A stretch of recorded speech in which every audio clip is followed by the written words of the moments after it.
Good morning everyone. Last class हमने कुछ basic concept किए थे कंपनीज एक्ट के। आज भी हमारा फोकस किस पे होगा बेटा? कुछ बेसिक कंसेप्ट जो आपको कंपनीज एक्ट के पता होने चाहिए। अगर आपका बेसिक कंसेप्ट क्लियर है तो आपको कंपनीज एक्ट में कोई दिक्कत नहीं आएगी। तो हम स्टार्ट करते हैं आज के कुछ बेसिक कंसेप्ट। तो हमारा आज का बेसिक कंसेप्ट, जो हमारा आज का पहला बेसिक कंसेप्ट है, वो क्या है बच्चे? Authorities under companies act. Authorities under companies act 2013। हमारा जो नया कंपनीज एक्ट है 2013, इसके अंदर कौन कौन सी अथॉरिटीज है? पूरे कंपनीज एक्ट में ये वर्ड आपको बार बार परेशान करेंगे, तो आज मैं कुछ अथॉरिटीज की बात करूंगा under companies act 2013। Companies act का एडमिनिस्ट्रेशन कौन करता है? तो सबसे पहले बेटा अथॉरिटीज अंडर कंपनीज एक्ट में लिखो। सबसे पहली authority ministry of corporate affair. Ministry of corporate affairs,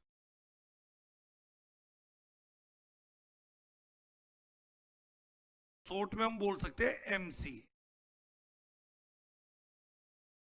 ER की याद रखना है बेटा। मिनिस्ट्री ऑफ कॉर्पोरेट अफेयर्स के नीचे आपको लिखना है regional director. Regional directors, short में हम बोल सकते हैं आरडी। फिर आपको इसके नीचे बेटा याद रखना है registrar of companies. Registrar of companies. तो आपसे एमसीक्यू में क्वेश्चन पूछ सकता है बेटा, अगर आपसे पूछे कि अथॉरिटीज अंडर कंपनीज एक्ट 2013, तो सबसे पहले आपको मिनिस्ट्री ऑफ कॉर्पोरेट अफेयर, उसके नीचे रीजनल डायरेक्टर और सबसे लास्ट में रजिस्ट्रार ऑफ कंपनी। शॉर्ट में हम क्या बोलते हैं बेटा इसको? ROC, registrar of company. तो ये अथॉरिटीज है अंडर कंपनीज एक्ट 2013। तो वन बाय वन डिटेल में डिस्कशन करते हैं। सबसे बेटा टॉप पे हमने क्या पढ़ा? Authorities MCA, ministry of corporate affair, इसके बारे में जानते। पहली बात बेटा, एमसीए का अपना एक पोर्टल है। आप www.gov.in, mca.gov.in, वहां पे जाके आप क्या कर सकते हैं बेटा? इसके पोर्टल पे जाके जो भी कंपनी इनकॉर्पोरेट होगी वो ऑनलाइन होगी और एमसीए के पोर्टल पे होगी। आप MCA 21 सर्च करोगे तो एमसीए की साइट आएगी, या www.mca.gov.in। तो जो भी कंपनीज एक्ट में काम होता है, जो भी कंपनी इनकॉर्पोरेट होती है, वो सारा काम आपका कैसे होता है? ऑनलाइन। आपको कौन सी साइट पे जाना पड़ेगा? एमसीए के पोर्टल पे जाके कंपनी इनकॉर्पोरेट भी ऑनलाइन होगी और कंपनी के अंदर जो भी फर्दर डॉक्यूमेंटेशन होगी, फर्दर फाइलिंग होगी, वो भी कैसे होगी बेटा? ऑनलाइन, इलेक्ट्रॉनिक फॉर्म, ई फॉर्म। तो अगर हम बात करें एमसीए की, सबसे पहला क्वेश्चन, ये जो एमसीए है बेटा, इसका क्या काम है? एक तो MCA ministry of corporate affair किसका एडमिनिस्ट्रेशन करती है? MCA administration of companies act 2013। तो अगर एग्जाम में बेटा एमसीक्यू बेस्ड क्वेश्चन आ जाए कि कंपनीज एक्ट 2013 का एडमिनिस्ट्रेशन कौन कर रही है, तो मिनिस्ट्री ऑफ कॉर्पोरेट अफेयर। तो पूरे कंपनीज एक्ट में अगर कहीं पे सीजी वर्ड लिखा हो तो सीजी का मतलब ही क्या है बच्चे? Ministry of corporate affair. तो पहला काम मिनिस्ट्री ऑफ कॉर्पोरेट अफेयर का कंपनीज एक्ट का एडमिनिस्ट्रेशन करती है। सिर्फ कंपनीज एक्ट का एडमिनिस्ट्रेशन नहीं करती बच्चे, एडमिनिस्ट्रेशन ऑफ एलएलपी एक्ट, एक आपका कानून है एलएलपी एक्ट 2008। तो मिनिस्ट्री ऑफ कॉर्पोरेट अफेयर सिर्फ कंपनीज एक्ट का एडमिनिस्ट्रेशन नहीं करती, साथ में एलएलपी एक्ट का भी एडमिनिस्ट्रेशन करती। और तो और बेटा फाइनल में आओगे तो फाइनल में जाके कुछ अदर अलाइड लॉज, उनका एडमिनिस्ट्रेशन भी कौन करती है? Ministry of corporate affair. जैसे अगर मैं एग्जांपल के तौर पे बात करूं एक आपका फाइनल में कानून होगा बेटा कंपटीशन एक्ट 2002। तो जल्दी से सबसे पहले मैंने अथॉरिटीज में कौन बताई, मिनिस्ट्री ऑफ कॉर्पोरेट अफेयर। पूरे कंपनीज एक्ट में जब भी आप सेंट्रल गवर्नमेंट वर्ड सुनो तो सीजी का मतलब ही क्या है पूरे कंपनीज एक्ट में, मिनिस्ट्री ऑफ कॉर्पोरेट अफेयर, जिसकी मिनिस्टर कौन है, मिनिस्ट्री ऑफ कॉर्पोरेट अफेयर की मिनिस्टर कौन है, निर्मला सीतारमन।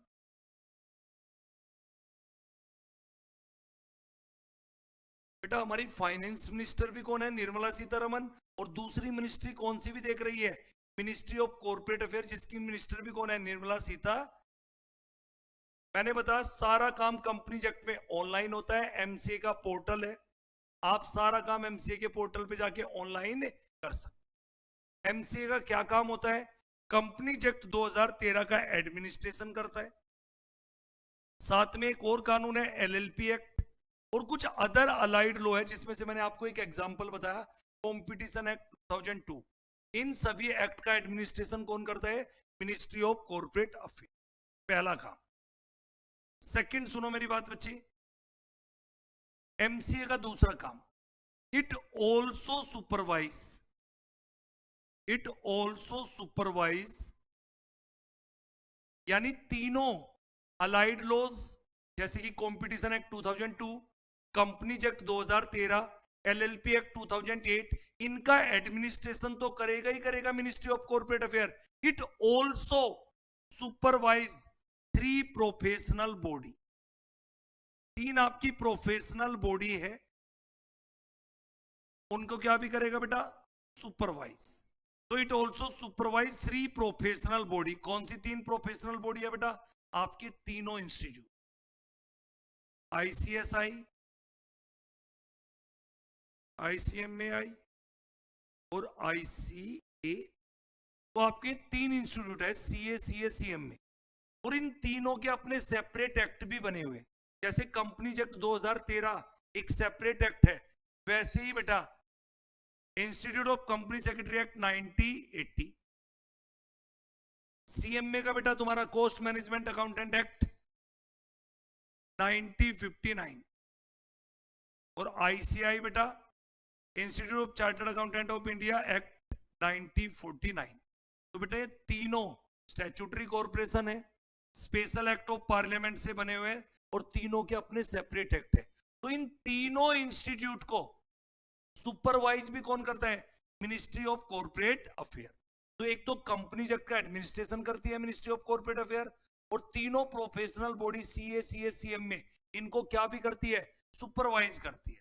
कहने का मतलब क्या है बेटा, जब भी आपके सीएमए में कोर्स चेंज होता है और नया कोर्स आता है बेटा, आपका सीएमए में नया कोर्स, जैसे अभी आया बेटा आपका नया कोर्स आया 2022, या फ्यूचर में कोई कोर्स चेंज होगा, तो क्या वहां पे मिनिस्ट्री ऑफ कॉर्पोरेट अफेयर की अप्रूवल चाहिए, बिल्कुल चाहिए, क्योंकि तीनों इंस्टीट्यूट को सुपरवाइज कौन करता है, आपका मिनिस्ट्री ऑफ कॉर्पोरेट अफेयर। तो मैंने 2 बातें बताई मिनिस्ट्री ऑफ कॉर्पोरेट अफेयर पे, एक तो ministry of corporate affair companies act का एडमिनिस्ट्रेशन करता है, एलएलपी एक्ट का करता है बेटा, और it also supervise 3 professional body, जिनके तीनों के अपने सेपरेट एक्ट भी है। तो ये हो गया बेटा हमारा एमसी। उसके बाद क्या था अथॉरिटीज में, हमें बेटा जानबूझ के मैं आरडी पहले नहीं पढ़ा रहा हूं, हियरकी तो किसकी आती है, आरडी, लेकिन जानबूझ के मैं तुम्हें क्या बता रहा हूं बेटा, आरओसी। फुल फॉर्म क्या होते हैं, पूरे कंपनीज एक्ट में बार बार ये वर्ड आएगा आरओसी, अथॉरिटीज की बात होगी। आरओसी की फुल फॉर्म क्या है बच्चे, registrar of company, registrar of company. कुछ छोटी छोटी बातें लिखो आरओसी पे बेटा। Generally every state have its own ROC,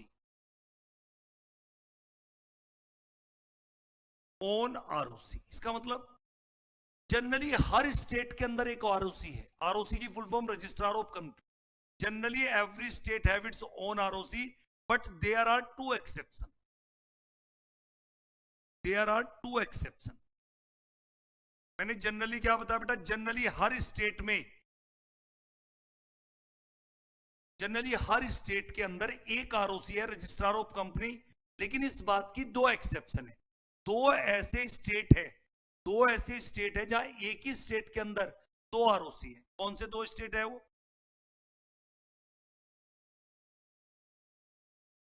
Maharashtra और तमिलनाडु। महाराष्ट्र, तमिलनाडु।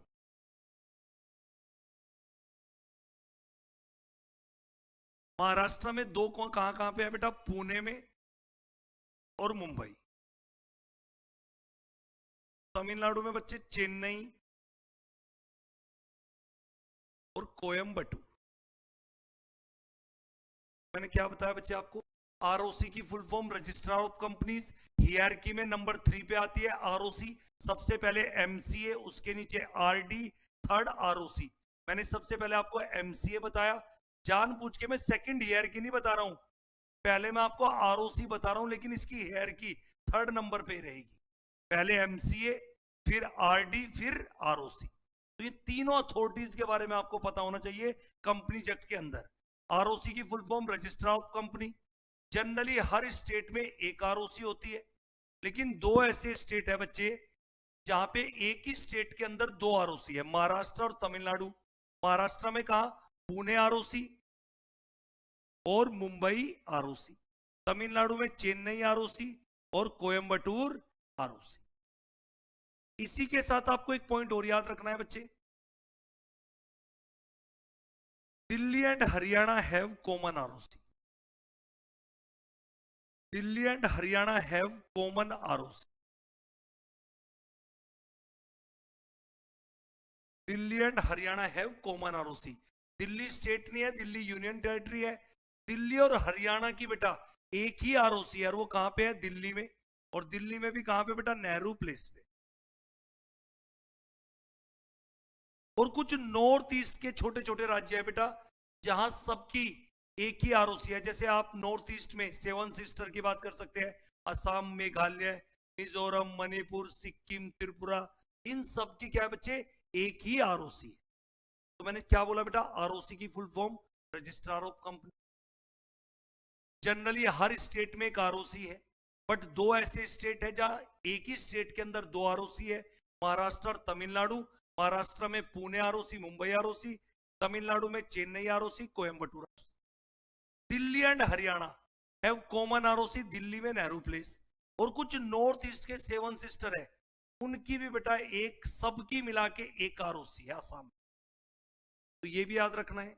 सर ये तो हमें समझ आ गया आरओसी कहां पे है, लेकिन आरओसी काम क्या करती है बेटा? वो ध्यान से सुनो। अब आरओसी के बारे में सुनो, सुनो बेटा। आरओसी एग्जांपल देता हूं मैं आरओसी की। सपोज कीजिए बेटा आप दिल्ली में रहते हो, मिस्टर एक्स दिल्ली में रहता है, मिस्टर वाई राजस्थान में रहता है, मिस्टर जेड तमिलनाडु में। ये मान लेते हैं बेटा पंजाब में रहता है बेटा। 3 राज्य लिए मैंने, एक यूनियन टेरिटरी ले लिया बेटा, 3 राज्य। या मैं मान लेता हूं बेटा एक्स वाई जेड, या मिस्टर ए, ये कहां पे रहता है? यूपी, उत्तर प्रदेश। समझना आरओसी की इंपोर्टेंस। मिस्टर ए यूपी में कोई कंपनी इनकॉर्पोरेट करना चाहता है, मिस्टर ए यूपी में कंपनी इनकॉर्पोरेट करना चाहता है, तो इन कॉर्पोरेशन के जो डॉक्यूमेंट है, इन कॉर्पोरेशन के जो डॉक्यूमेंट है वो कहां पे फाइल होंगे बेटा? इन कॉर्पोरेशन डॉक्यूमेंट फाइल होंगे यूपी आरओसी में। और यूपी की आरओसी कहां पे है? कानपुर में। तो ये सारे डॉक्यूमेंट, सारा काम ऑनलाइन होगा। ये नहीं कि आपको कानपुर जाना है, सारा काम आपको ऑनलाइन होगा एमसीए के पोर्टल पे जाके। तो अगर कोई यूपी में अपनी कंपनी बनाना चाहता है, whether private company, public company, OPC company, तो इनकॉर्पोरेशन डॉक्यूमेंट कहां पे फाइल होंगे? यूपी आरओसी को। जब यूपी आरओसी को डॉक्यूमेंट मिलेंगे तो यूपी आरओसी क्या इशू करेगी? Certificate of income. अगर आरओसी ने आपकी कंपनी को सर्टिफिकेट ऑफ इनकॉर्पोरेशन दे दिया तो ये अपने आप में कंक्लूसिव एविडेंस है किस बात का एविडेंस है कि आपकी कंपनी रजिस्टर्ड हो गई। और भारत में जब भी कोई कंपनी बनेगी उसका एक लीगल प्रोसीजर होता है, यानी आपको लीगल प्रोसीजर से उसका रजिस्ट्रेशन कराना होता है। यानी कंपनी का आने का भी एक लीगल प्रोसीजर है और जाने का भी एक लीगल प्रोसीजर। जो समझ में आया हो तो बताओ। यानी यूपी में अगर आपको कंपनी बनानी है तो यूपीआरओसी के डॉक्यूमेंट फाइल किए। अगर यूपीआरओसी तुम्हारे डॉक्यूमेंट से सेटिस्फाई हो जाती है तो आपको क्या इशू कर देगी, सर्टिफिकेट ऑफ इनकॉर्पोरेशन। और एक बार आरओसी ने आपको सर्टिफिकेट ऑफ इनकॉर्पोरेशन इशू कर दिया तो आपकी कंपनी रजिस्टर्ड हो गई। सेम बात बेटा, अगर कोई दिल्ली में कंपनी बनाना चाहता है तो डॉक्यूमेंट कहां पे जाएंगे, दिल्ली आरओसी के पास। और दिल्ली आरओसी भी क्या इशू कर देगी, सर्टिफिकेट ऑफ इनकॉर्पोरेशन। सेम बात, अगर कोई राजस्थान में अपनी कंपनी इनकॉर्पोरेट करना चाहता है तो राजस्थान में आरओसी कहां पे है, जयपुर आरओसी। डॉक्यूमेंट कहां पे सबमिट होंगे, जयपुर आरओसी को। और जयपुर आरओसी क्या इशू करेगा, सर्टिफिकेट ऑफ इनकम। क्या कहना चाहता हूं मैं, हर स्टेट की अपनी आरओसी है। जिस भी स्टेट में तुम्हें कंपनी इनकॉर्पोरेट करनी है तो उस स्टेट की आरओसी को इनकॉर्पोरेशन डॉक्यूमेंट फाइल कर। सर अगर हमारी कंपनी हमें हरियाणा में बेटा गुड़गांव में हमें कोई कंपनी इनकॉर्पोरेट करनी है तो इनकॉर्पोरेशन डॉक्यूमेंट कहां फाइल होंगे, दिल्ली आरओसी। क्यों सर, क्योंकि दिल्ली एंड हरियाणा की कॉमन आरओसी है। और कहां पे है, दिल्ली के अंदर नेहरू प्लेस में। इतना तो सबको समझ में आ जाना चाहिए। पहली इंपॉर्टेंस आरओसी, आरओसी के पास इनकॉर्पोरेशन के डॉक्यूमेंट सबमिट होंगे। सर्टिफिकेट ऑफ इनकॉर्पोरेशन भी कौन देगा, आरओसी। उसी के बेस पे आपकी कंपनी को रजिस्टर्ड माना जाएगा। सर सिर्फ इतना ही काम है आरओसी का, नहीं। जैसे ही तुम्हें सर्टिफिकेट ऑफ इनकॉर्पोरेशन मिल गया बच्चों तो तुम्हारी कंपनी एग्जिस्टेंस में आ गई। अब तुम्हारी कंपनी जो भी कंपनी के अंदर डिसीजन लेगी, अब भैया हमारी कंपनी बन गई है तो हम बहुत सारे काम करेंगे कंपनी के अंदर। तो कंपनी एक्ट बोलता है कि कुछ काम के लिए आपको आरओसी को इंटीमेशन देनी। जैसे हमारी कंपनी में एक न्यू डायरेक्टर अपॉइंट कर रहे हैं, पहले हमने कंपनी बनाई, एक साल के बाद या उसी साल के अंदर हमने एक न्यू डायरेक्टर अपॉइंट किया। तो न्यू डायरेक्टर अपॉइंट की इंटीमेशन भी कंपनी किसको देगी, आरओसी। तो कंपनी किसको बताएगी, कंपनी इंटीमेशन देगी आरओसी को, एक फॉर्म फाइल करके कि हमने नया डायरेक्टर अपॉइंट किया है। अगर कोई डायरेक्टर रिजाइन दे दे बेटा, हो सकता है कोई डायरेक्टर रिजाइन दे, तो ये भी कंपनी की रेस्पॉन्सिबिलिटी है। कंपनी फॉर्म के थ्रू एक फॉर्म फाइल करके आरओसी को इंटीमेशन देगी। तो भैया कंपनी इनकॉर्पोरेशन के टाइम पे भी आरओसी की इंपॉर्टेंस है। जब कंपनी बन जाए और कंपनी अपनी एक्टिविटी या एक्ट करना शुरू कर दे तो कंपनी को किसको इंटीमेशन देनी है, आरओसी को। सर कौन सी आरओसी को, अगर आपकी यूपी की कंपनी है तो यूपी आरओसी को इंटीमेशन देनी। सपोज कीजिए हमारी कंपनी बोनस शेयर इशू करना चाहती है, बाई बैक करना चाहती है अपनी सिक्योरिटी का, या रिडम्पशन ऑफ प्रेफरेंस शेयर करना चाहती है, तो इन केस में भी कंपनी को किसको इंटीमेशन देनी पड़ेगी, अपनी आरओसी को। तो आरओसी की इंपॉर्टेंस समझ में आई। उसके बाद बेटा 31 मार्च को क्या होता है बेटा, आपके फाइनेंशियल ईयर तो क्लोज हो ही जाएंगे, फिर आपके बुक्स ऑफ अकाउंट बनते हैं, बुक्स ऑफ अकाउंट। और इन्हीं बुक्स ऑफ अकाउंट के बेसिस पे बेटा आपके बुक्स ऑफ अकाउंट तो क्लोज हो गए 31 मार्च को। इनके बेसिस पे हम क्या बनाते हैं बच्चे, फाइनेंशियल स्टेटमेंट। और फाइनेंशियल स्टेटमेंट में 5 चीजें आती है, balance sheet, P&L, cash flow statement, change in equity, note stock. तो मैं क्या कहना चाहता हूं, साल कंप्लीट हो गया, उसके बाद भी आरओसी की इंपॉर्टेंस है। हर कंपनी को अपने फाइनेंशियल स्टेटमेंट किसको सबमिट करने हैं, आरओसी। तो मैंने क्या बताया बेटा, आरओसी की इंपॉर्टेंस समझो। अगर तुम्हें कंपनी इनकॉर्पोरेट करनी है तो इनकॉर्पोरेशन डॉक्यूमेंट किसको फाइल करने हैं, आरओसी। सर्टिफिकेट ऑफ इनकॉर्पोरेशन कौन इशू करेगा, आरओसी। जब कंपनी इनकॉर्पोरेट हो जाए और जब कंपनी कोई एक्ट करेगी, डिसीजन लेगी, तो कंपनीज एक्ट में क्लियरली लिखा है कि कुछ मैटर, जब भी आप कुछ मैटर पे आप डिसीजन लोगे कंपनी के अंदर, तो कंपनी की रेस्पॉन्सिबिलिटी है, उसकी इंटीमेशन किसको देगी, आरओसी को। तो आरओसी की इंपॉर्टेंस। थर्ड, जब कंपनी के बेटा फाइनेंशियल ईयर क्लोज हो जाते हैं तो कंपनी अपने फाइनेंशियल स्टेटमेंट किसको फाइल करती है, आरओसी। मैंने आपको क्या बताया, जब कंपनी इनकॉर्पोरेट होती है तो भी आरओसी की इंपॉर्टेंस बताई। साल के बीच में आप जितने भी डिसीजन ले रहे हो, मोस्टली डिसीजन पे आपको किसको इंटीमेशन देनी पड़ेगी? कंपनी को, आरओसी को। और जब आपका फाइनेंशियल ईयर क्लोज हो जाएगा तो आपको अपने फाइनेंशियल स्टेटमेंट भी किसको फाइल करने हैं? आरओसी। अब एकदम क्लियर हो जाना चाहिए आरओसी की इंपॉर्टेंस। मैंने बेटा दूसरा पॉइंट आपको बताया आरओसी, दूसरी अथॉरिटीज। तो पहले मैंने एमसीए बताया, मिनिस्ट्री ऑफ कॉर्पोरेट अफेयर, इसकी मिनिस्टर निर्मला सीतारमन है। एमसीए का अपना पोर्टल है बेटा, सारा काम कंपनीज एक्ट में ऑनलाइन होता है। एमसीए का पहला काम क्या होता है? एमसीए कंपनीज एक्ट 2013 का एडमिनिस्ट्रेशन करता है, एलएलपी एक्ट का एडमिनिस्ट्रेशन करता है, कंपटीशन एक्ट 2002 इसका भी एडमिनिस्ट्रेशन करता है। तीनों एक्ट का एडमिनिस्ट्रेशन तो करते हैं, इन तीनों एक्ट को देखता है। साथ में 3 प्रोफेशनल बॉडी है सीए, सीएस, सीएम में, इन तीनों प्रोफेशनल बॉडी को सुपरवाइज भी करता है। फिर आरओसी में मैंने क्या बताया कि आरओसी की फुल फॉर्म होती है रजिस्ट्रार ऑफ कंपनी। जनरली हर स्टेट के अंदर एक आरओसी होती है, लेकिन 2 ऐसे स्टेट है जहां एक ही स्टेट में 2 आरओसी है, महाराष्ट्र और तमिलनाडु। महाराष्ट्र में पुणे, मुंबई, और तमिलनाडु में Chennai, Coimbatore. Delhi and Haryana have common ROC. ROC का काम क्या होता है वो मैंने बताया, और शॉर्ट में बेटा आप एक पॉइंट लिख सकते हो। आरओसी का काम क्या होता है? ROC supervise company work. जो भी कंपनी आरओसी की जुरिडिक्शन में आती है, जुरिडिक्शन का मतलब एरिया, यानी यूपी के अंदर जितनी भी कंपनी है उनको सुपरवाइज कौन करता है? आरओसी। तो ROC supervise company work with in its jurisdiction. जो भी आरओसी की जुरिडिक्शन में कंपनी आती है उन कंपनी को सुपरवाइज करने का काम किसका है? आरओसी। बेटा एमसीए भी हो गया, आरओसी। थर्ड पॉइंट बेटा ध्यान से समझना, जो कि हमारे सेकंड नंबर पे था, एमसीए, फिर आरडी, और फिर आपका आरओसी। कौन सा?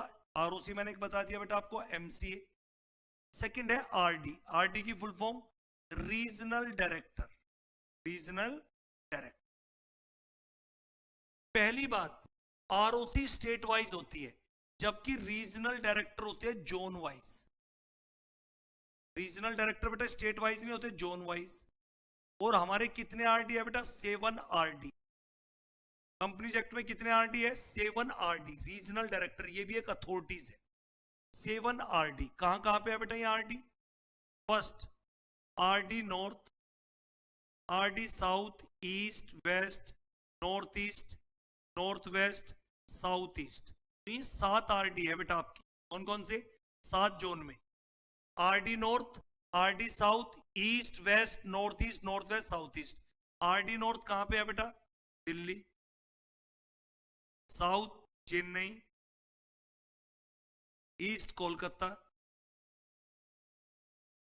Waste Mumbai, north east Shillong, north west Ahmedabad, और ये बेटा साउथ ईस्ट में तेलंगाना। आंध्र प्रदेश से अलग हुआ है बेटा तेलंगाना। तो टोटल कितने आरडी है? 7 आरडी है, और आरडी स्टेट वाइज नहीं जोन वाइज है। सर ये आरडी करते क्या है? बेटा ये जो आरडी है इनके 2 काम है। कुछ तो इनकी इंडिपेंडेंट पावर है कंपनीज एक्ट में। आरडी को क्या दे रखा है? कुछ इंडिपेंडेंट पावर। कंपनीज एक्ट में जब आप पढ़ोगे आगे चल के कंपनीज एक्ट, तो कुछ ऐसे काम है जो किसकी अप्रूवल से होते हैं? Regional director. तो कुछ कंपनीज एक्ट ने इंडिपेंडेंट पावर दी। जैसे एग्जांपल के तौर पे हर कंपनी का रजिस्टर्ड ऑफिस होता है। अगर आप शिफ्टिंग कर रहे हो बेटा, shifting of registered office,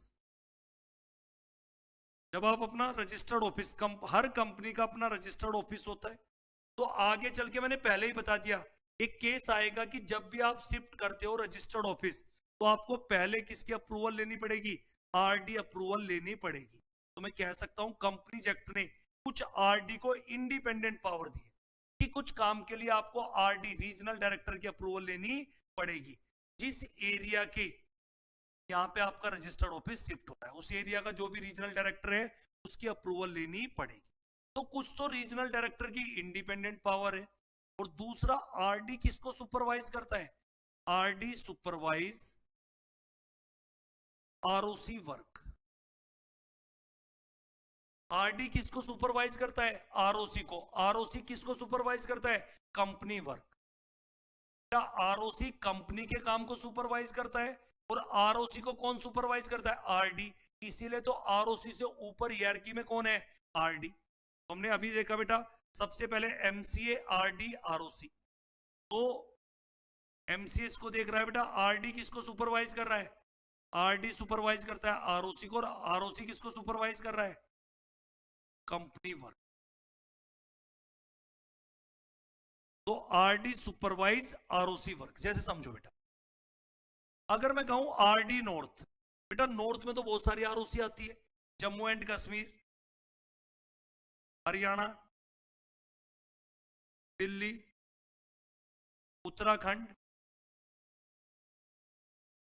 Himachal, Punjab. ये बताओ ये सब नॉर्थ में आते हैं नहीं? तो हरियाणा और दिल्ली की तो एक आरओसी हो गई, जम्मू कश्मीर की एक आरओसी हो गई, उत्तराखंड की एक आरओसी, हिमाचल की एक आरओसी, पंजाब की एक आरओसी। तो आरडी नॉर्थ क्या करता है बेटा? आरडी नॉर्थ जो भी उसके एरिया में आरओसी आती है, नॉर्थ में तो 5 राज्य आ गए बेटा, तो इन 5 राज्यों की अपनी आरओसी है। इन आरओसी के काम को सुपरवाइज कौन कर रहा है? RD north. जैसे हम ईस्ट की बात करें, ईस्ट में बिहार आ गया, बंगाल आ गया, तो आरडी ईस्ट क्या कर रहा है बेटा? जो भी आरओसी बिहार है बेटा, आरओसी कोलकाता, ये आपकी कोलकाता या कहो बंगाल है, इनको सुपरवाइज। तो आरडी सुपरवाइज करता है उसकी जुरिडिक्शन में जो जो आरओसी आती है। जैसे मैंने बोला आरडी नॉर्थ, तो नॉर्थ में तो बहुत सारी आरओसी आती है, उन सारी आरओसी को कौन सुपरवाइज करता है? RD, regional director. मुझे जल्दी से बताओ अथॉरिटी समझ में आई या नहीं? कंपनीज एक्ट में कौन कौन सी अथॉरिटी है? Ministry of corporate affair, regional director, ROC. एक और पॉइंट जो आपको बेटा परेशान करेगा, पूरे कंपनीज एक्ट में अगर कहीं पे ट्रिब्यूनल वर्ड मिले, ट्रिब्यूनल, तो कंपनीज एक्ट में ट्रिब्यूनल का मतलब ही होता है एनसीएलटी, पूरी full form national company law tribunal, NCLT. पूरे कंपनीज एक्ट में जब भी कहीं ट्रिब्यूनल वर्ड आ जाए उसका मतलब है एनसीएलटी। ये ट्रिब्यूनल होता क्या है बेटा? ये होती है quasi judicial body. Quasi judicial body बेटा, एक होती है जुडिशियल बॉडी, एक होती है क्वासी जुडिशियल बॉडी। अगर मैं आपसे पूछूं जुडिशियल बॉडी कौन है भारत में? जुडिशियल बॉडी है बेटा हमारे यहां पे कोर्ट। लेकिन कंपनीज एक्ट में हमने एक ट्रिब्यूनल स्टैब्लिश किए, सेंट्रल गवर्नमेंट ने 2016 में ट्रिब्यूनल स्टैब्लिश किए कंपनीज एक्ट के अंदर, जिसको हम क्या बोलते हैं? एनसीएलटी। और एनसीएलटी क्या है बेटा? ये quasi judicial body. Sir judicial और क्वासी जुडिशियल बॉडी में क्या फर्क है? यहां पे अपने क्लाइंट का केस कौन रिप्रेजेंट करेगा? एडवोकेट। और क्वासी जुडिशियल बॉडी में अगर कंपनीज एक्ट का कोई डिस्प्यूट या कोई मैटर है तो एनसीएलटी के पास जाएगा, और उसे सीए भी अपने क्लाइंट के बिहाफ पे रिप्रेजेंट कर सकता है, सीएम में भी, सीएस भी, एडवोकेट इन प्रैक्टिस। और दोनों ही, चाहे जुडिशियल बॉडी हो चाहे क्वासी जुडिशियल बॉडी, दोनों का काम ही क्या है? डिस्प्यूट को रिजोल्व करना, डिस्प्यूट को रिजोल्व करना। ट्रिब्यूनल का भी पर्पज क्या है? कंपनीज एक्ट में अगर कोई डिस्प्यूट हो जाए, कंपनीज एक्ट के अंदर कोई अगर डिस्प्यूट आ जाए, तो अब आपको कोर्ट जाने की जरूरत नहीं है। कंपनीज एक्ट के जो डिस्प्यूट होंगे वो भी कहां पे रिजोल्व होंगे बेटा? अब वो डिस्प्यूट होंगे एनसीएलटी के पास, नेशनल कंपनी लॉ ट्रिब्यूनल। तो चाहे ट्रिब्यूनल हो चाहे जुडिशियल बॉडी या क्वासी जुडिशियल बॉडी, दोनों का काम ही क्या होता है बेटा? डिस्प्यूट को रिजोल्व करना। एक्चुअल में हुआ क्या था बेटा? 2016 से पहले एनसीएलटी कब बना बेटा? 2016 के बाद। 2016 से पहले कंपनीज एक्ट के कुछ मैटर हाई कोर्ट डील करता। कंपनीज एक्ट के कुछ मैटर कौन डील करता था बेटा? High court. जैसे कौन कौन से मैटर? अगर किसी कंपनी का मर्जर अमलगमेशन हो रहा है तो 2016 से पहले मर्जर एंड अमलगमेशन किसके थ्रू होता था कंपनी का? High court. वाइंडिंग अप, अगर आपको कंपलसरी वाइंडिंग अप कराना है तो वो भी किसके थ्रू होता था? High court. अगर आपकी कंपनी में कोई ऑपरेशन कुछ गड़बड़ियां चल रही है, ऑपरेशन एंड मिसमैनेजमेंट, तो इसके लिए भी आप कहां जाते थे बेटा? High court. ये कब की बात बता रहा हूं मैं? 2016 से पहले। अब कोर्ट ने कहा कि कोर्ट भारत में कम है और मैटर बहुत ज्यादा है बेटा, सिविल, क्रिमिनल, डकैती, रेप, चोरी, इतने मैटर तो कोर्ट में जा ही रहे थे। कंपनी एक्ट के कुछ मैटर भी, जैसे merger amalgamation, winding up, operation and mismanagement, ये सारे मैटर भी कहां जाते थे? हाई कोर्ट में। हाई कोर्ट ने बेटा सरकार को सुझाव दिया कि पहले ही इतने सारे मैटर पेंडिंग है, ऊपर से कंपनी एक्ट के मैटर भी आते हैं। तो बेटा सरकार ने इस प्रॉब्लम को समझा और 2016 में एक क्वासी जुडिशियल बॉडी बनाई जिसका नाम है NCLT, national company law tribunal. यानी 2016 के बाद जो भी कंपनी एक्ट के डिस्प्यूट होंगे वो कहां पे रिजोल्व कराए जाएंगे? एनसीएलटी। अगर मैं आज आपसे पूछूं मर्जर अमलगमेशन हाई कोर्ट में होगा या एनसीएलटी, तो आज के टाइम पे मर्जर अमलगमेशन किसके थ्रू होता है? एनसीएलटी। वाइंडिंग अप किसके through? NCLT. Operation and mismanagement को कैसे रिजोल्व कराओगे? एनसीएलटी। तो 2016 से पहले कंपनी एक्ट के कुछ मैटर हाई कोर्ट डील करता था, लेकिन 2016 में एनसीएलटी बनने के बाद अब कंपनी एक्ट से रिलेटेड डिस्प्यूट कहां पे जाएंगे बेटा? एनसीएलटी। और एनसीएलटी हमारी क्या है? Quasi judicial body. उसको क्वासी जुडिशियल बॉडी क्यों बोलते हैं? क्योंकि वहां पे सीए, सीएमए, एडवोकेट सबको मौका दिया है कि आप अपने क्लाइंट के बेस पे केस रिप्रेजेंट कर सकते हो। जबकि कोर्ट के अंदर कोर्ट एक जुडिशियल बॉडी है और क्लाइंट का केस कौन रिप्रेजेंट करेगा? एडवोकेट। क्लियर बच्ची? तो आपको रीजन समझ में आया एनसीएलटी क्यों बनाया गया बेटा? तो ये था बेटा NCLT, national company law tribunal. तो पूरे कंपनी एक्ट में जब भी मैं ट्रिब्यूनल बोलूं तो समझ जाना मैं किसकी बात कर रहा हूं? एनसीएलटी। क्लियर है या नहीं? और बेटा एनसीएलटी की दिल्ली में मेन बेंच है, दिल्ली के अंदर मेन बेंच है बेटा, और मेन दिल्ली में है बेटा। और इसकी बेटा ब्रांच कहां कहां पे बेंच है? अलग अलग, बेंगलोर, जितने भी बड़े मेट्रो सिटी। अब तो और बढ़ाई जा रही है बेटा, क्योंकि कंपनी एक्ट में बहुत सारे डिस्प्यूट होते हैं, तो डिस्प्यूट को रिजोल्व किसके थ्रू कराते हैं हम? एनसीएलटी के थ्रू। तो बेटा मेन बेंच दिल्ली में है, उसके अलावा बेटा चंडीगढ़, बेंगलोर, मुंबई, वहां सब पे भी क्या है बेटा? एनसीएलटी ब्रांच वगैरह वहां पे भी है बेटा। वहां पे भी मैटर को रिजोल्व, डिस्प्यूट को रिजोल्व किया जाता है कंपनी एक्ट के मैटर। तो ये एनसीएलटी बताओ बच्चे क्लियर है? मैंने 4 अथॉरिटीज की बात की है, देखता हूं कितने बच्चे समझ। एमसीए, आरडी, आरओसी, एनसीएलटी, ये चारों वर्ड आपको कंपनी एक्ट में बार बार परेशान करते। पूरे कंपनी एक्ट में ट्रिब्यूनल आए, एनसीएलटी उसका मतलब। सीजी लिखा हो तो सीजी, भले ही सीजी लिखा होगा पर सीजी का मतलब ministry of corporate affair. ROC bar bar word आएगा, आरओसी आरओसी, मैंने वो भी क्लियर कर दिया, registrar of company. RD word आएगा, रीजनल डायरेक्टर।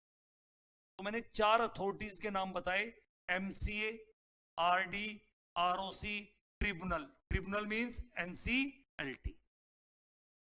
बताओ मुझे बेटा अगर ये वर्ड ही आपको क्लियर नहीं होंगे तो आपको कंपनी एक्ट में तो बार बार ये वर्ड देखने को मिलेंगे। इसलिए मैं अपनी बेसिक क्लास में ये सारी बातें आपको बता रहा हूं, ताकि आप जब आगे हम चैप्टर वाइज पढ़ेंगे तो आपको कोई दिक्कत नहीं आएगी। ये भी हो गया बेटा, हमने अथॉरिटी भी देख ली। कुछ और छोटी छोटी बातें बेटा। मेरा क्वेश्चन है आपसे, कोई भी कानून जब बनता है बेटा, अगर मैं कहूं कि स्ट्रक्चर ऑफ गवर्नमेंट, गवर्नमेंट का स्ट्रक्चर कैसा है बेटा? स्ट्रक्चर ऑफ गवर्नमेंट, गवर्नमेंट के 3 मेन ऑर्गन है। 3 मेन ऑर्गन है बेटा गवर्नमेंट के, कौन कौन से? एक होती है लेजिस्लेटिव बॉडी,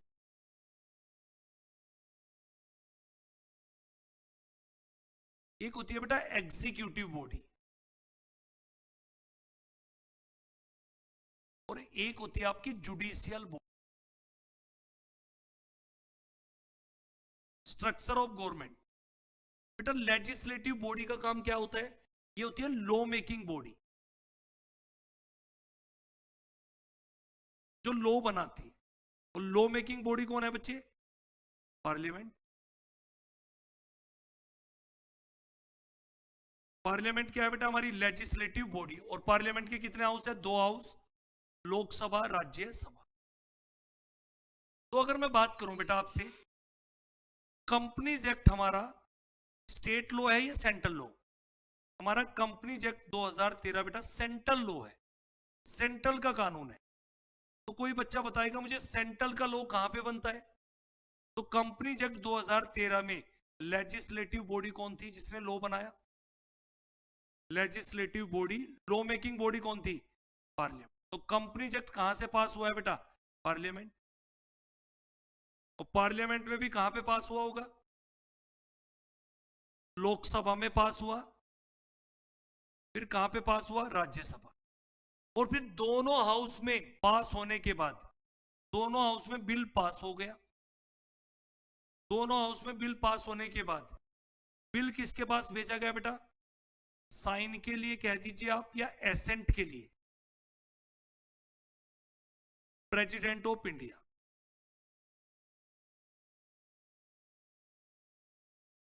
उनतीस अगस्त को प्रेसिडेंट ऑफ इंडिया ने 2013 को 29 अगस्त 2013 को कंपनीज एक्ट के बिल पे साइन कर दिए थे। और 30 अगस्त को ये इफेक्टिव हो गए, यानी 30 अगस्त को ये नोटिफाइड कर दिया गया। और कहां पे नोटिफाइड होता है? ऑफिशियल गैजेट,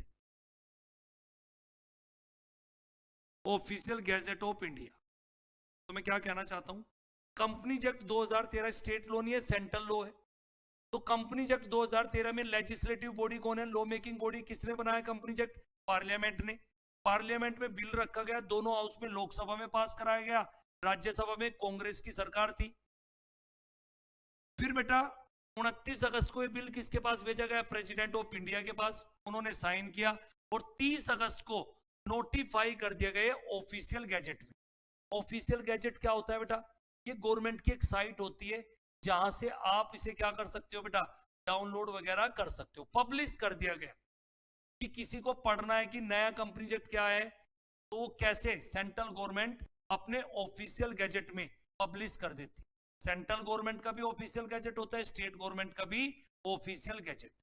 तो 30 अगस्त को ये एक्ट नोटिफाई कर दिया गया था ऑफिशियल गैजेट ऑफ इंडिया। तो तुम्हें एक और बात बताता हूं, 30 अगस्त को सिर्फ एक सेक्शन इफेक्टिव हुआ, सेक्शन 1 इफेक्टिव हुआ।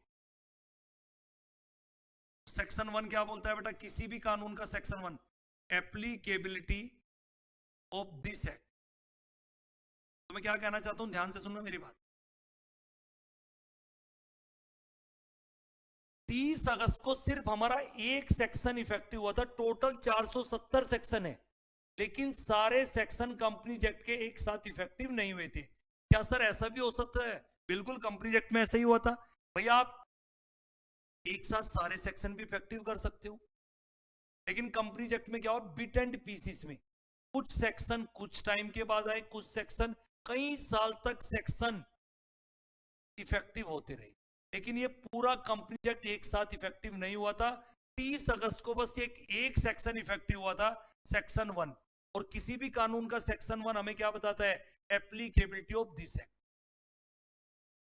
तो सिर्फ सेक्शन 1 इफेक्टिव हुआ था, पूरा कंपनी एक्ट 30 अगस्त को इफेक्टिव नहीं हुआ था। ये बिट एंड पीसीस में, जैसे 90 सेक्शन आज इफेक्टिव हो गए इस डेट से, फिर कुछ टाइम के बाद 40 सेक्शन और इफेक्टिव हो गए, कई साल तक ये सेक्शन पूरी तरीके से बेटा, अब जाके आप कह सकते हो कंप्लीटली जो 470 सेक्शन है बेटा, मोस्टली सेक्शन इफेक्टिव हो चुकी। लेकिन जब ये कंपनी एक्ट आया था तो सिर्फ 30 अगस्त को सिर्फ सेक्शन 1 इफेक्टिव। तो इससे एक बात और पता चलती है बेटा, किसी एक्ट को पूरा इफेक्टिवली एप्लीकेबल किया जा सकता है एक ही डेट से, या ऐसा भी हो सकता है अलग अलग डेट पे अलग अलग सेक्शन को इफेक्टिव किया जा सकता है। और उसका बेस्ट एग्जांपल है कंपनीज एक्ट 2013। क्लियर बेटा? तो मैं क्या कहना चाहता हूं, कंपनीज एक्ट एक सेंट्रल लॉ है और कंपनीज एक्ट में लेजिस्लेटिव बॉडी कौन थी? पार्लियामेंट।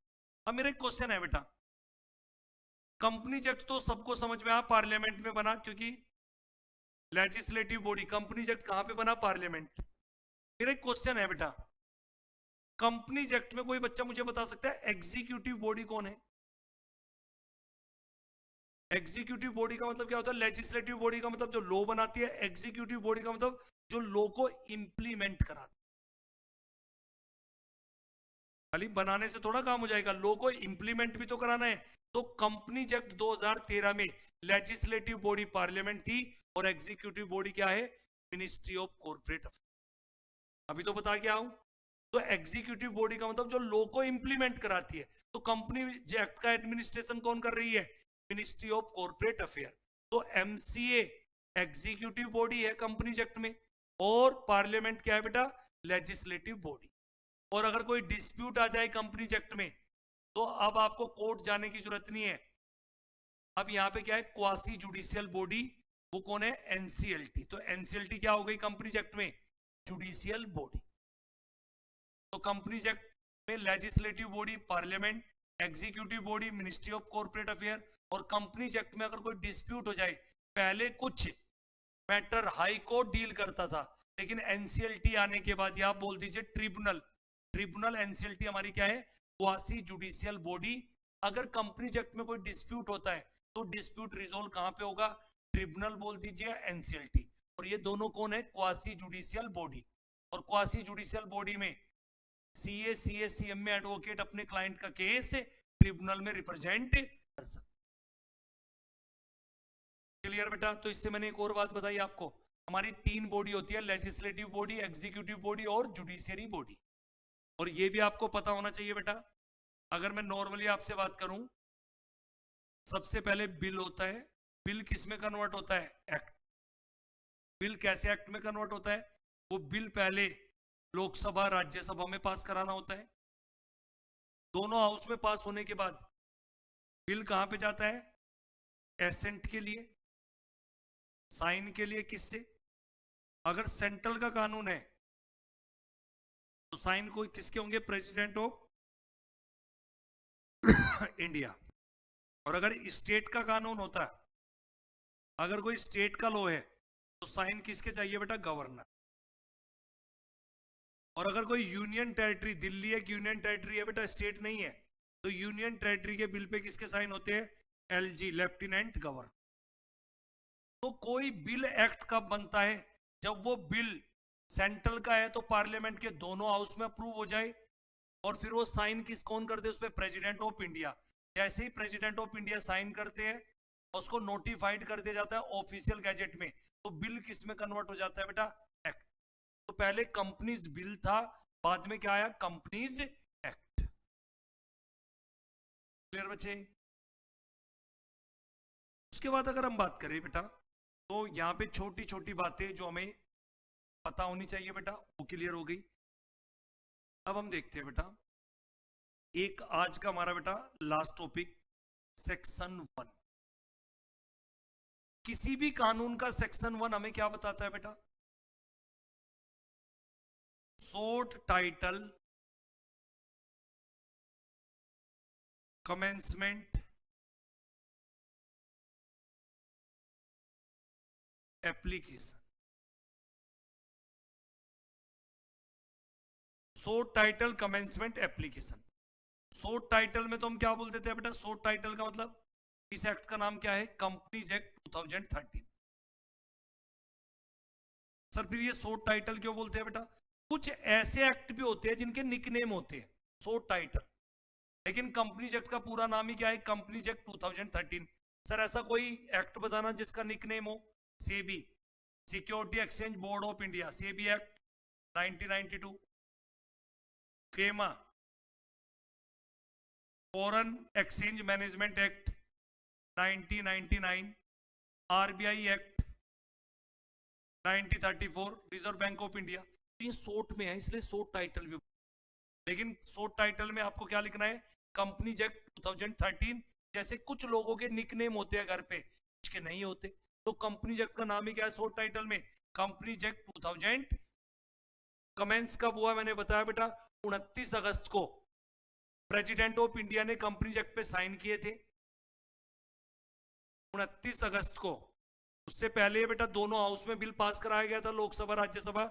29 अगस्त को किसने असेंट दी थी अपनी सहमति, साइन किसने किए थे, प्रेसिडेंट ऑफ इंडिया।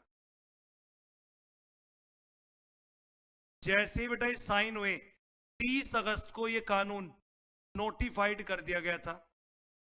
कहां पे बेटा, सरकार की साइट पे बेटा, नोटिफाइड ऑफिशियल गैजेट। ठीक है बेटा, ऑफिशियल गैजेट। तो कमेंसमेंट भी पता चल गया। पूरा कंपनीज एक्ट एक साथ नहीं आया, बिट एंड पीसीस में इसके सेक्शन इफेक्टिव हुए थे।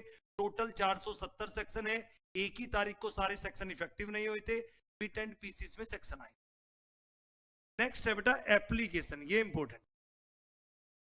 हाँ भाई, ये कंपनीज एक्ट 2013 की एप्लीकेबिलिटी कहां पे है, ये लिखो बेटा, लिखो बेटा, applicability of companies act 2013। Applicability of companies act 2013।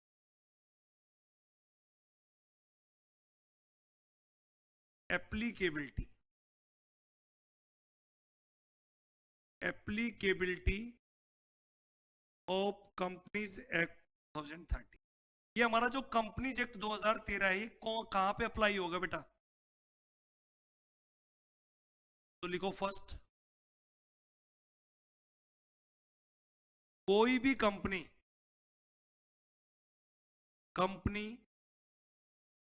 Incorporated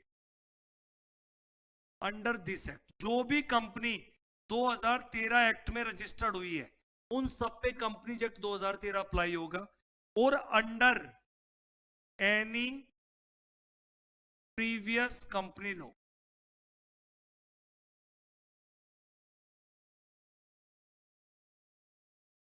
तो आपसे कोई पूछे बेटा कंपनीज एक्ट एप्लीकेबिलिटी कहां पे है, कंपनीज एक्ट, वो सारी कंपनी जो नए एक्ट में कंपनीज एक्ट 2013 में रजिस्टर्ड हुई है। भैया आज के टाइम पे कोई कंपनी अपनी रजिस्टर्ड कराएगा तो नए कंपनीज एक्ट में लग कराएगा। तो जो भी कंपनी इनकॉर्पोरेट हुई है, रजिस्टर्ड हुई है नए एक्ट में, उन सब पे कंपनीज एक्ट 2013 तो लगेगा ही।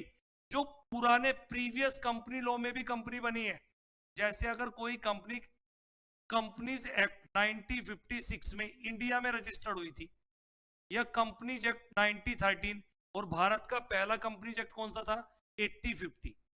अगर कोई कंपनी 1850 की चली आ रही है, या 1913 में भारत में रजिस्टर्ड हुई थी, या 1956 में रजिस्टर्ड हुई थी, उन सारी कंपनी पे भी आज भी कौन सा एक्ट लगेगा, कंपनीज एक्ट 2013।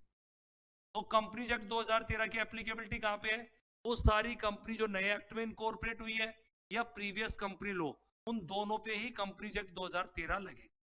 सेकंड बेटा, कंपनीज एक्ट इंश्योरेंस कंपनी पे भी लगे, समझना बेटा, कंपनीज एक्ट इंश्योरेंस कंपनी पे भी लगेगा,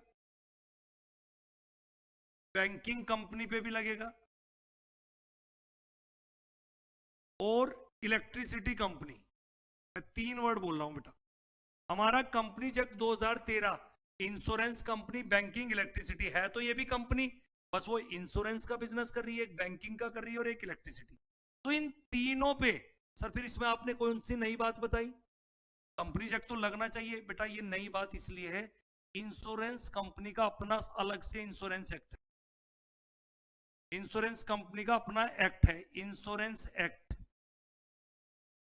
1938, और एक और है IRDA, insurance regulatory development authority act 99। तो बेटा एक इंश्योरेंस कंपनी पे इंश्योरेंस एक्ट है, अपना खुद का एक कानून बना हुआ है, insurance act 1938, insurance regulatory development authority act 99।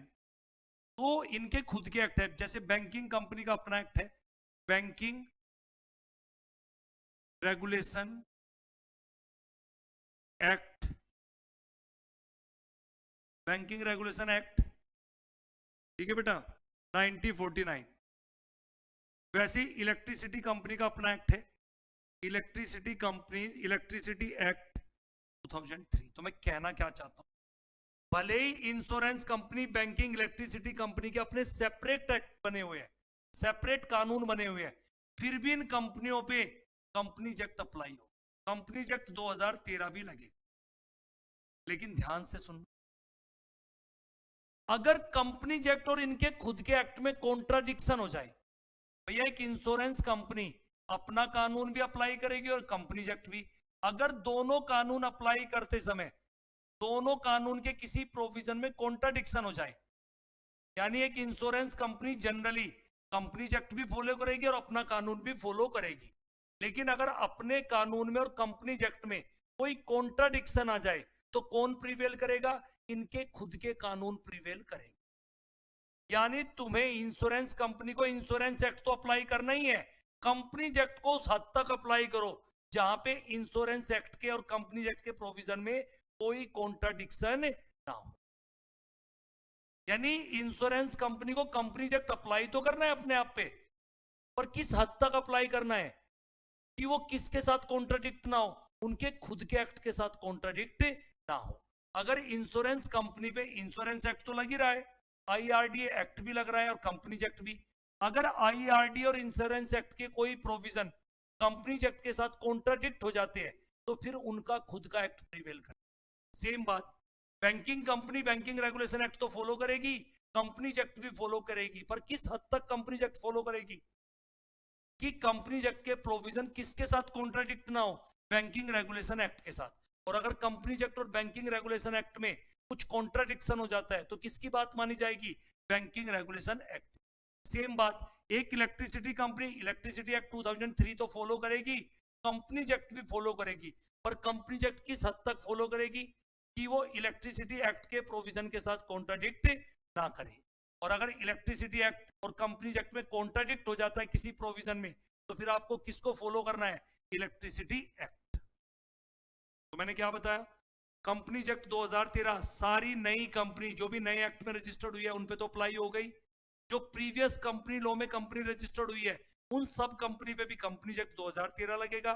Insurance, banking, electricity company भले ही उनके सेपरेट एक्ट है फिर भी कंपनीज एक्ट अप्लाई होगा। किस हद तक?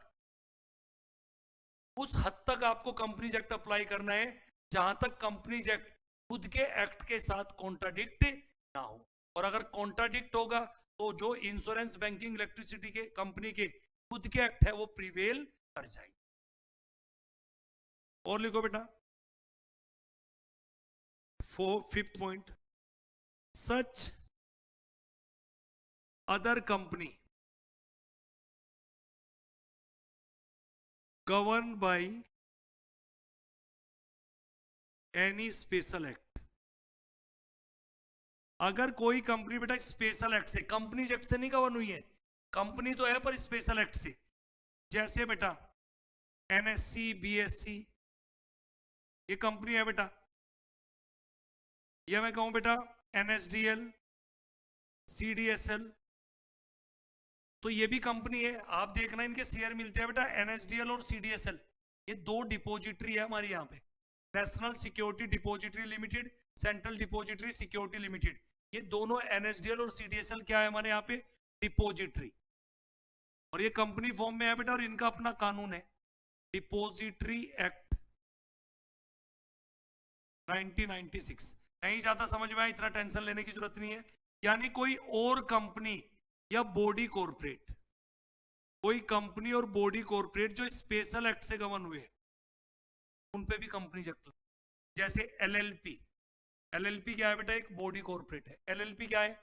लेकिन एलएलपी पे कंपनी एक्ट के प्रोविजन एप्लीकेबल हो सकते। जैसे मैं कहूं आपसे LIC, LIC special act of parliament से बना है, कंपनी एक्ट से नहीं बना है बेटा। एलआईसी एक्ट, एसबीआई एक्ट, तो ये एलआईसी और एसबीआई क्या है बच्चे? एलएलपी, ये तीनों हमारी बॉडी कॉर्पोरेट है और ये कंपनी एक्ट से रजिस्टर्ड नहीं हुई है, इनके सेपरेट एक्ट थे। तो इन सब पे भी क्या लग सकता है बेटा? कंपनी एक्ट अप्लाई हो सकता है। तो कुल मिला के अगर मैं आपसे बात करूं बच्चे, तो हमारा कंपनी एक्ट 2013 नई कंपनी जो रजिस्टर्ड हुई है कंपनी एक्ट 2013 में उन पे अप्लाई होगा, प्रीवियस कंपनी लॉ में जो कंपनी रजिस्टर्ड हुई है उन पे अप्लाई होगा, insurance company, banking company, electricity company या कोई अदर कंपनी और बॉडी कॉर्पोरेट जो स्पेशल एक्ट ऑफ पार्लियामेंट से गवर्न हुए, उन पे भी आप कंपनीज एक्ट 2013 अप्लाई कर सकते हो। जैसे एलएलपी, एलएलपी का मतलब बेटा लिमिटेड लाइबिलिटी पार्टनरशिप, वो कंपनीज एक्ट से गवर्न नहीं होती। एलएलपी का अपना एक्ट होता है, एलएलपी एक्ट 2008, तो एलएलपी एक्ट पे भी कंपनीज एक्ट के प्रोविजन अप्लाई हो सकते हैं। एलआईसी, एसबीआई, तो एलआईसी एसबीआई दोनों बॉडी कॉर्पोरेट है और ये कंपनीज एक्ट से नहीं बनते। एलआईसी और SBI, state bank of India, इनका अपना सेपरेट एक्ट है। एलआईसी एक्ट 1956 और एसबीआई का भी अपना सेपरेट एक्ट है, तो इन पे भी कंपनीज एक्ट के प्रोविजन अप्लाई। तो ये हो गया बेटा हमारा। और छोटी सी बात बेटा, सेक्शन 2, किसी भी एक्ट का सेक्शन 2 हमें क्या बताता है? डेफिनेशन। तो कंपनीज एक्ट में भी सेक्शन 2 के अंदर क्या है बेटा? डेफिनेशन। और 2 के बाद में जो भी लिखा होगा बेटा, उसको आप कभी भी सब सेक्शन नहीं बोलोगे, उसको क्या बोलोगे? क्लोज। तो सेक्शन 2 में, कंपनीज एक्ट में 470 सेक्शन है टोटल, लेकिन 470 सेक्शन पढ़ने के लिए सेक्शन 2 के अंदर 95 टोटल डेफिनेशन दे रखी। क्या कह रहा हूं मैं? पूरे कंपनीज एक्ट में 470 सेक्शन है, उनको समझने के लिए सेक्शन 2 बनाए, किसके लिए? डेफिनेशन के लिए। और टोटल कितनी डेफिनेशन है सेक्शन 2 में? 95, 1 से लेके 95। और जैसे हम पढ़ते हैं 2 क्लोज 1, 2 क्लोज 2, तो बेटा कभी सब सेक्शन मत बोलना। डेफिनेशन में हम क्या वर्ड यूज करते हैं? क्लोज। मेरा सिर्फ इतना कहने का मतलब है, पूरे कंपनीज एक्ट में सेक्शन 2 में हम क्या पढ़ेंगे? डेफिनेशन। और डेफिनेशन के बाद में कभी सब सेक्शन नहीं बोलते, हम क्या वर्ड यूज करते हैं? क्लोज। और कंपनीज एक्ट 2013 में टोटल 470 सेक्शन है, और 470 सेक्शन के लिए कितनी डेफिनेशन बनी हुई है?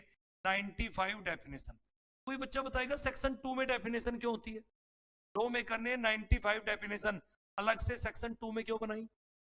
लॉ मेकर चाहता था कि अगर पूरे कंपनीज एक्ट में कोई नेटवर्थ वर्ड आया या टर्नओवर आया, तो आप कंपनीज एक्ट के सेक्शन 2 की डेफिनेशन में जाके इनका मीनिंग।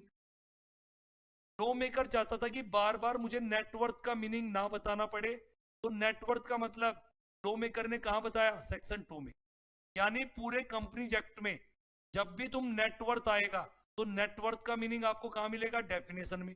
बार बार टर्नओवर आएंगे, क्या बार बार तुम्हें टर्नओवर का मीनिंग बताया जाता? तो लॉ मेकर ने क्या किया? सेक्शन 2 के अंदर सारी इंपॉर्टेंट डेफिनेशन लिखी और पूरे कंपनीज एक्ट के लिए बता दिया कि जहां जहां कंपनीज एक्ट में टर्नओवर नेटवर्थ आएगा, आप जाके सेक्शन 2 में नेटवर्थ और टर्नओवर की डेफिनेशन पढ़नी है और उसके अकॉर्डिंग इंटरप्रिटेशन करनी। इससे क्या हो गया कि बार बार जो वर्ड रिपीट होते उसको रोका गया और सारी डेफिनेशन सेक्शन 2 में है। तो पूरे कंपनीज एक्ट की समझ बनाने के लिए आपको डेफिनेशन सेक्शन इंपॉर्टेंट है। और डेफिनेशन का कौन सा सेक्शन होता है? सेक्शन 2। और 2 के बाद में हम क्या पढ़ते हैं? क्लोज। कितनी डेफिनेशन है कंपनीज एक्ट में? 95। क्लियर बच्चे? तो आज हमने छोटी छोटी बातें देखी बेटा, जो हमारा कुछ बेसिक कंसेप्ट था। तो ये अब जाके मैं कह सकता हूं बेटा कंपनीज एक्ट का हमारा बेसिक कंसेप्ट हो गया है। कल जो हमारी क्लास होगी उसमें हम पढ़ेंगे what is company and it's characteristic. What is company and it's characteristic, ये जो 2 क्लास मैंने बेसिक कंसेप्ट की कराई है बच्चे, इनसे पेपर में क्वेश्चन नहीं आएगा, लेकिन ये 2 कंसेप्ट में जो वर्ड मैंने यूज किए ये बार बार कंपनीज एक्ट में वर्ड यूज होंगे। जैसे आरडी, आरओसी, एनसीएलटी, एमसीए, ये सारे वर्ड आपको देखने को मिलेंगे चैप्टर वाइज। जो भी चैप्टर आप करोगे ये सारे वर्ड वहां पे यूज होंगे। तो शुरू की जो 2 क्लास मेरी हुई है बेटा, फर्स्ट सेकंड, वो आपको बेसिक कंसेप्ट बताती है कंपनीज एक्ट का। कल की क्लास जो हम पढ़ेंगे वो एग्जाम पॉइंट ऑफ व्यू से भी पढ़ेंगे, वहां से एग्जाम में क्वेश्चन भी आएंगे। शुरू की 2 क्लास कंपनीज एक्ट का बेस बनाने के लिए। तो कल स्टार्ट करेंगे what is company and characteristic, तो इसको डिटेल में देखेंगे। अब हमारा एग्जाम पॉइंट ऑफ व्यू से एग्जाम में कहां से क्वेश्चन आएंगे, अगली क्लास से वो सारा जो भी एग्जाम में क्वेश्चन आते हैं जिस तरीके के, थर्ड क्लास से वो सारा चीजें स्टार्ट करेंगे हम। ठीक है बच्चे? तो ये थी बेटा आज की हमारी एक छोटी सी बेसिक कंसेप्ट। उम्मीद करता हूं बेटा आपको ये बेसिक कंसेप्ट क्लियर हो गए होंगे, क्योंकि अगर आपको बेसिक कंसेप्ट क्लियर नहीं है तो आपको कंपनीज एक्ट रट सकते हो पर समझ में नहीं है। ठीक है बच्चे, तो आज के लिए इतना ही। कल हम स्टार्ट करेंगे what is company and it's characteristic.